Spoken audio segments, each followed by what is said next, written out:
हम्म सबसे पहले आप दोनों मुझे ये बताइए कि मैं कौन हूं। जी, माननीय न्यायाधीश, और ये कौन है? मेरा बेटा है अनिकेत। अब आप बताइए कि ये कौन है। जी पिताजी।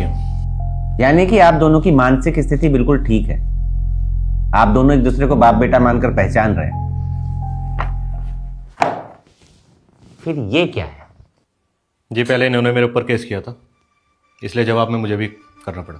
देखिए, मैंने आपको अपने केबिन में इसलिए बुलाया है कि कहीं कल केस शुरू होने के बाद आपकी जग हंसाई ना हो। क्या कहेंगे लोग जब उन्हें पता लगेगा कि एक बाप ने अपने बेटे से 1000 रुपये महीना खर्चा मांगा है और इसके लिए वो उसे कोर्ट तक घसीट लाया। घसीटना पड़ा सर। अब चाहे जगह सही हो चाहे कुछ, मुझे 1000 रुपये महीना इससे चाहिए ही चाहिए। और वो भी एक किश्त में नहीं, 500 रुपये करके हर 15 दिन में। देखा सर आपने, बात 1000 रुपए की नहीं है, बात है इनकी जिद की।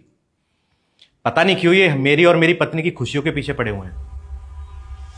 5 साल हो गए हम अलग हुए, फिर भी ये पीछा नहीं छोड़ रहे हमारा। अच्छा, इसका मतलब है कि ये तुम्हारे साथ नहीं रहते, अलग रहते? जी सर, मैं अपने पुराने फ्लैट में अकेला रहता हूँ और कुछ समय पहले इसने अपना घर बनाया था, तो अपना परिवार लेके ये वहाँ शिफ्ट हो गया। और 1000 रुपये से आपका घर खर्च चल जाएगा? जी, 22,000 रुपये मेरी पेंशन भी आती है। जब आपकी पेंशन आती है तो फिर घर खर्च क्यों मांग रहे हैं? वही तो सर, इन्हें मौका चाहिए हमें परेशान करने के लिए, और सिर्फ 1000 रुपए के लिए इन्होंने केस कर दिया। वरना क्या कमी है इनके पास? खुद का फ्लैट है, गाड़ी है, नौकर है। नौकर नहीं है। 5 महीने पहले नौकर काम छोड़ के चला गया। कभी तूने मेरी खबर ली हो तो पता चले ना। तो क्या हो गया, 8-10 हजार रुपए में नौकर मिल जाएंगे और फिर भी इनके पास घर खर्च के लिए बहुत पैसे बचेंगे। तू कुछ भी कहता रहे, मैं तेरा बाप हूं। मुझे 1000 रुपये महीना चाहिए तो चाहिए, वो भी 500 रुपये करके महीने पे 2 बार। अब तू इसे अपना फर्ज समझ या मेरा कर्ज। देखिए धीरज जी, आप रोइए मत। और ये क्या फालतू की जिद पकड़ी है आपने? इवन मेरी भी कुछ समझ में नहीं आ रहा है। जिद नहीं है सर, बाप होने का हक मांग रहा हूं मैं अपने औलाद से। कम से कम महीने में जब ये 2 बार मुझे पैसे देने आएगा तो जी भर के इसे देख तो सकूंगा। इकलौती औलाद है सर ये मेरी। 5 साल में 5 बार भी नहीं देखा मैंने इसे। जब से ये अपनी बीवी और बच्चों को लेकर दूसरे फ्लैट में शिफ्ट हुआ है, एक बार भी नहीं पलटा। शायद ये भूल गया कि इसका एक बूढ़ा बाप भी जिंदा है।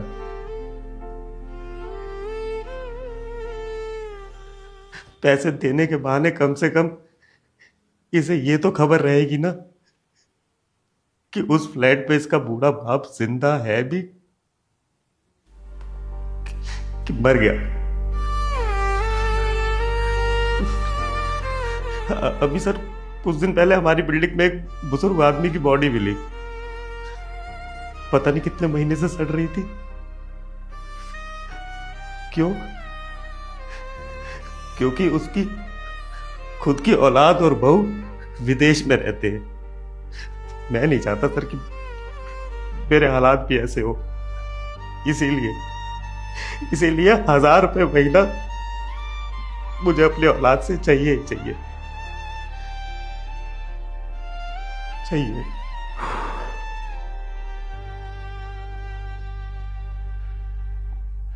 अब शर्म से आंखें क्यों नीची कर ली? चुल्लू भर पानी में डूब मरना चाहिए तुम्हें। जिस बाप ने तुम्हें पैदा किया, पाला पोसा, पढ़ा किया, पढ़ा लिखा कर इतना काबिल बनाया कि तुम अपना घर खरीद सको, आज वही बाप सिर्फ तुमसे मिलने के लिए कोर्ट तक आ गया। उसे अकेली मौत का डर सता रहा है। शर्म आनी चाहिए तुम्हें, और शर्म आनी चाहिए तुम्हारी जैसी संतानों को। आप सही कह रहे हो सर, गलती मुझसे हुई है, बहुत बड़ी गलती हुई है। पिताजी, हो सके तो मुझे माफ करना, मैं सब सही कर दूंगा। सर, हमें कोई केस नहीं करना, हम चलते हैं सर। चलिए पिताजी।